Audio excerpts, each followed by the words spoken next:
وہی عمر جو پہلے مارتے تھے غریبوں کو، وہی فاروق امیر المومنین بنے، چہرے پہ نقاب پہنا، گلی سے گزر رہے، ایک بوڑھی اماں پریشان بیٹھی، عمر روک گئے، غلام سے کہنے لگے بوڑھی پریشان لگتی ہے، حضور پوچھ لیتے، فرمایا اماں اندر آ جائے، اماں کہنے لگی جاؤ دوڑو اپنا کام کرو، کہا تیری مہربانی آنے دے، جب ضد کی تو کہنے لگی آ جاؤ، حضرت عمر اندر گئے، نقاب ہے چہرے، اماں کیوں پریشان ہو؟ کہنے لگی عمر سے بڑی شکایت۔ کیا ہوا؟ کہنے لگی بوڑھی بھی ہوں، بیوہ بھی ہوں، بے اولاد بھی ہوں، 25 دینار کا قرضہ چڑھ گیا، 3 دن ہو گئے روٹی نہیں کھائی، عمر امیر المومنین ہے، اس نے میرا حال ہی نہیں پوچھا۔ حضرت عمر کہنے لگے اماں عمر کو کیا پتا تو اس حال میں ہے؟ تو مدینے کی وہ بوڑھی عورت بھی جانتی تھی کہ جمہوریت کیا ہوتی ہے، جمہوریت کیا ہوتی ہے۔ اماں عمر کو کیا پتا کہ تو اس حال میں ہے؟ تو وہ اماں بولی، کہنے لگی کیا کہا تم نے؟ عمر کو پتا نہیں؟ تو عمر کو جا کے میرا پیغام دے دو کہ حکومت چھوڑ دے، اس کے حوالے کرے جو غریبوں کا پتہ رکھ سکتا ہے، نہ ادھر ادھر کی تو بات کر، یہ بتا کہ قافلہ کیوں لٹا؟ مجھے رہزنوں سے غرض نہیں، تیری رہبری کا سوال ہے۔ تو بہانہ کر کے سائیڈ پہ ہو گیا، بول، تو پتہ رکھ نہیں سکتا تو کیوں حکومت کرتا ہے؟ آپ کے غلام کہتے ہیں عمر دوڑ لگا کے باہر نکلے، کھانا پکا پکایا گھر سے لائے، 25 دینار بھی لائے، 2 بوریاں اناج کی کندھوں پہ رکھ لی۔ غلام کہنے لگا حضور مجھے دے دیں، فرمایا وعدہ کر قیامت کے دن بھی میرا بوجھ اٹھائے گا؟ حضور میں نہیں اٹھا سکتا۔ عمر لائے، اس بوڑھی اماں کو 25 دینار دیے، 2-3 مہینے کا راشن دیا، کھانا کھلایا۔ یہاں تو جس کا 200-400 ووٹ ہو اسے ہے کوئی سردار چودھری پوچھ لے، غریبوں کو کون پوچھتا ہے؟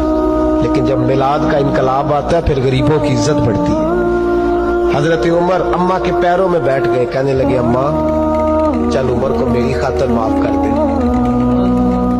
اماں نے ایک لفظ کہا تو آپ کے غلام کہتے ہیں عمر کو اتنا روتے کبھی نہیں دیکھا جتنا عمر آج روئے۔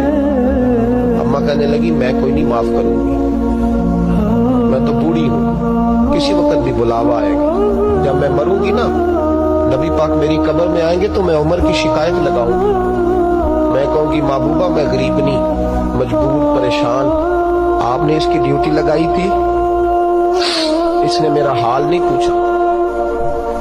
آپ کے غلام کہتے ہیں عمر اس طرح روتے جیسے بچہ بلک کے روتا۔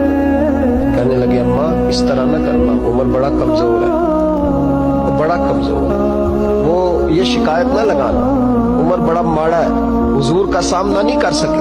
اماں کہنے لگی نہیں، میرا دکھ ہی بڑا ہے، میں عمر کی شکایت لگاؤں گی۔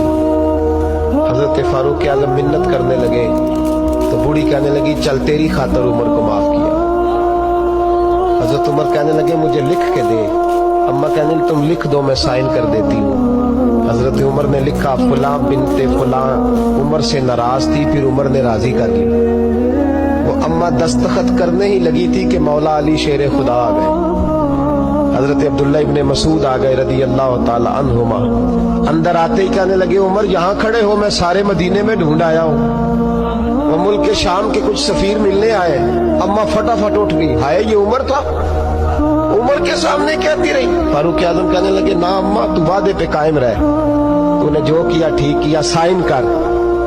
اماں نے دستخط کیے تو حضرت عمر حضرت مولا علی شیر خدا کرم اللہ تعالی وجہ الکریم کو خط دے کے کہنے لگے علی گواہ کے سائن آپ بھی کر دو، عبداللہ بطور گواہ تم بھی دستخط کر دو۔ جب سائن کر دیے تو حضرت عمر نے رکا لپیٹا اور حضرت علی کو دے کے کہنے لگے علی مجھے امید ہے میں تم سے پہلے دنیا سے چلا جاؤں، جب میں مر جاؤں تو یہ رکا میرے کفن میں رکھ دینا۔ میرے نبی نے اگر پوچھا عمر میری امت کا کیا کر کے آئے ہو تو میں رکا نکال کے عرض کروں گا مولا ایک بوڑھی اماں ناراض تھی، میں اسے بھی راضی کر کے آیا ہوں۔